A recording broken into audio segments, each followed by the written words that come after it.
السلام علیکم ورحمۃ اللہ وبرکاتہ۔ جس کے ہاتھ میں قرآن ہو، زبان پر اللہ کا کلام ہو، نہ وہ دل بے سکون ہو سکتا ہے، نہ وہ ہاتھ خالی ہو سکتا ہے۔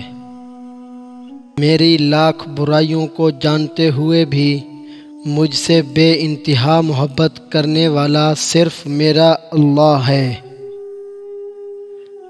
میں گناہ ایسے کرتا ہوں جیسے وہ دیکھ نہیں رہا، وہ معاف ایسے کرتا ہے جیسے اس نے دیکھا ہی نہیں۔ جب تم سکون کی کمی محسوس کرو تو اپنے رب کے سامنے توبہ کرو، کیونکہ یہ انسان کے گناہ ہی ہیں جو دل کو بے چین رکھتے ہیں۔ لوگ جتنا بھی دل دکھائیں، یہ یاد رکھا کریں کہ جب اللہ کے بندے ہمیں توڑتے ہیں تو ان کا توڑنا ہمیں اللہ سے جوڑتا ہے۔ اللہ میاں فرماتا ہے، میرا ہو کر تو دیکھ، ہر کسی کو تیرا نہ بنا دوں تو کہنا۔ صبر رکھو، ہر چیز آسان ہونے سے پہلے مشکل ہوتی ہے۔ کہ خدا پر کامل یقین رکھو، وہ تمہیں جس حال میں رکھتا ہے بہتر رکھتا ہے۔ کتنی دلچسپ بات ہے نا، سمندروں کا مالک بس ایک آنسو سے محبت کرتا ہے۔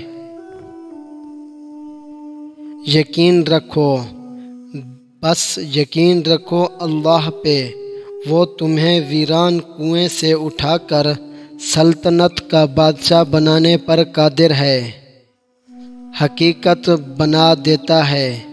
اور جب اللہ تمہارے دل سے کسی چیز کا خیال نہیں نکالتا تو وہ اسی چیز کو تمہاری حقیقت بنا دیتا ہے۔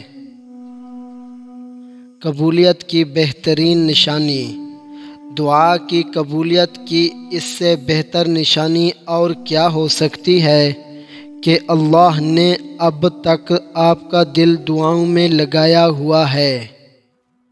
دعا کا خیال، وہ جب تمہاری دعاؤں کو قبولیت کے لیے چن لیتا ہے تب وہ تمہارے دل میں دعا کا خیال بھی خود ہی ڈالتا ہے۔ اللہ سے مانگنا، اللہ دیر انہی کے لیے کرتا ہے جن کا مانگنا اسے بے حد پسند آ جاتا ہے۔